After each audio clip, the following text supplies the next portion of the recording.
All right, Ethan. So back in September, I shared the stage with Mo Gawdat and Dr. Tara Swart. I didn't actually share the stage with Mo Gawdat and Dr. Tara Swart. I wish I had. Like that's where I want to get to. But I was involved with the same at a conference that they were the key speakers at. It was called the Mind Matter Summit here in Cape Town.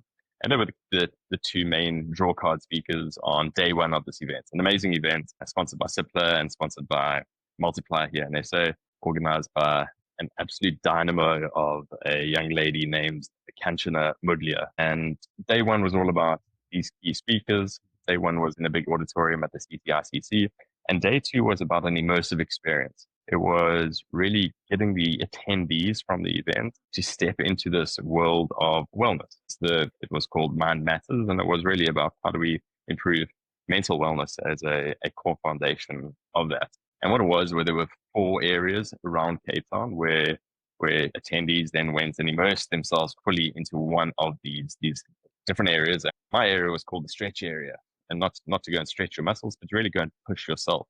And what I got to do was I hosted a 20-minute talk on the topic of misogi, which you and I have spoken about before. Traditionally, misogi is the Japanese ritual of sitting under a cold waterfall, but more and more what it gets spoken at, how it's used today and what it's spoken about is to really push ourselves to do something physically challenging once a year.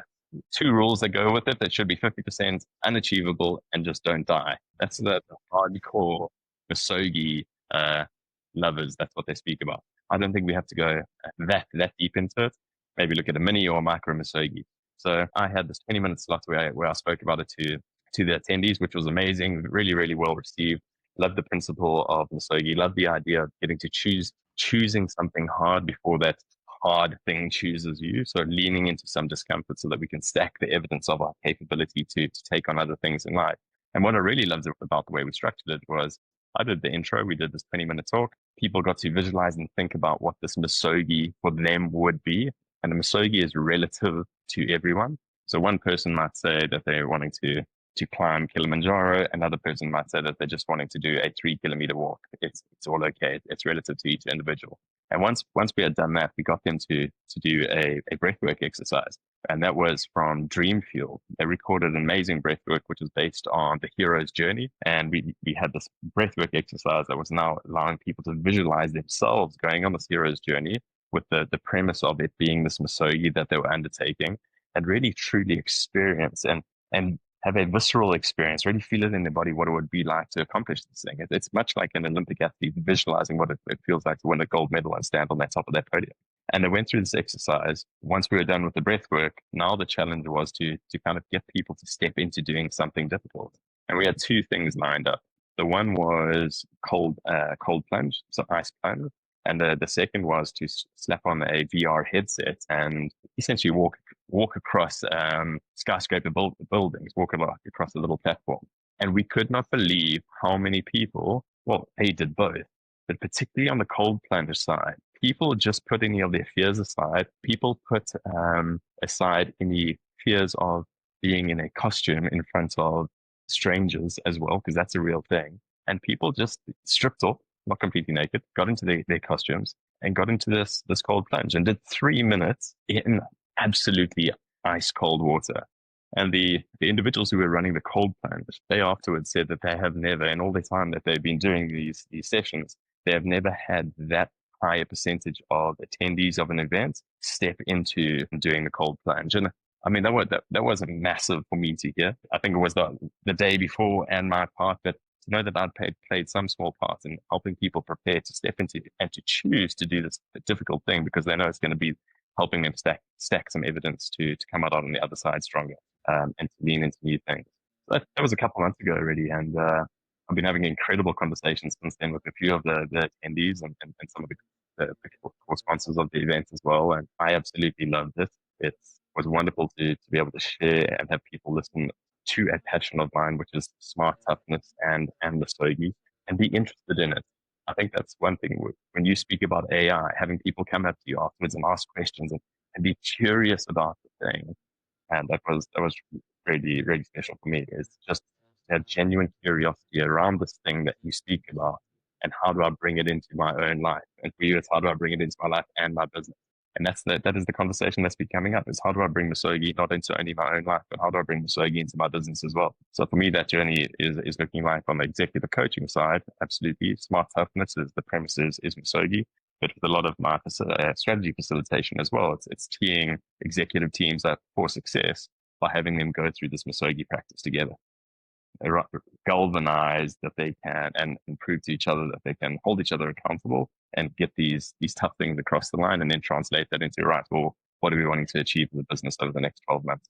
So Yeah. wonderful experience. And I'm going to say that I shared the stage with Mo and Tara, although it was on proximity, not the actual stage. Well, let me correct you one thing. Mo got to share the stage with you, Justin.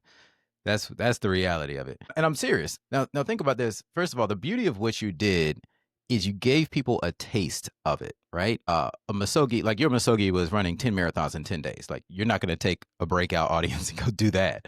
But you gave them a taste of the cold plunge, which a lot of people haven't done, and it sucks. I've done it a few times and I hate it. But the fact that they were able to do that showed them I can do this.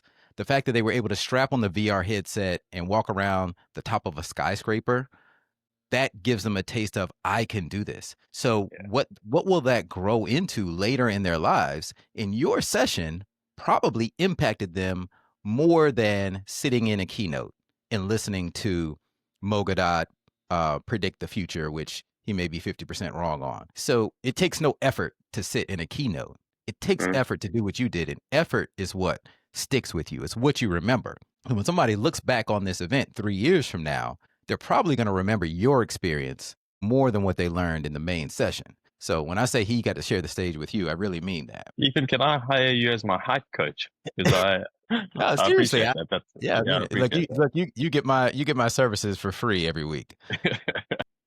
But no, someone told me that. Someone in the audience. So I spoke in Miami last week. I had 2 keynotes there, and one of the keynotes was the EO chapter of South Florida. And I mentioned Gary V in my talk because I had a chance to interview Gary a few years ago for GLC, and I'm a fan of Gary, and he and I talk about some of the same things, like publishing social media content at scale and not being scared to put yourself out there. I teach more tactical of how to actually do it, how to leverage AI and automation so you could do it at scale.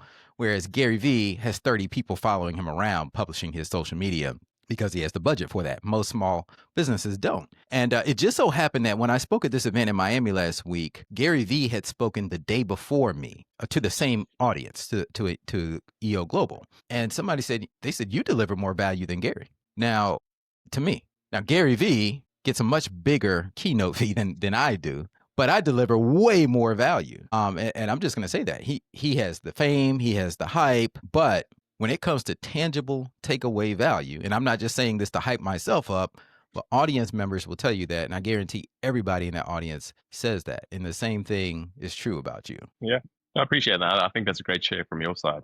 And part of that, what that comes down to is just how far removed you feel from somebody who has become this massive success in the media, Right. because that you feel 100 points removed from them, whereas It's not maybe relatable. they feel 30 exactly. They feel 30 points removed from you. And when I jumped onto the stage compared to Mo, probably 10 points removed from me compared to 1,000 points removed from as an example. It's so much more relatable. And if that person can do it, oh well, then I definitely can. But if this person that's a monster in the media can do it, well, that's because they've got this and they've already had the success and they've got money and this, and I'll never be able to.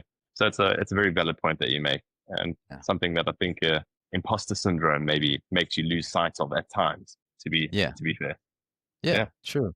And another thing about what you're doing is it reminds me of Tony Robbins. Do you know when Tony Robbins first started speaking, what he did was he helped people get over their fear of snakes. If you look back at Tony Robbins stuff from like the 80s, like when he was just starting out, it was very, very specific. And he would be on talk shows and stuff, and somebody would have this phobia of snakes. And then by the time he got done with them, they'd have like the snake wrapped around them and petting the snake. And so he helped them get over that very specific fear. But if you look at Tony Robbins now, 40, 50 years later, he's still talking about getting over fear. It's the same thing, but he's applied it to every other area of life, business, relationships, everything. Well, And I've been to some of his workshops. Everything boils down to fear. In fact, mm, what he says is everything that holds us back in life boils down to two things.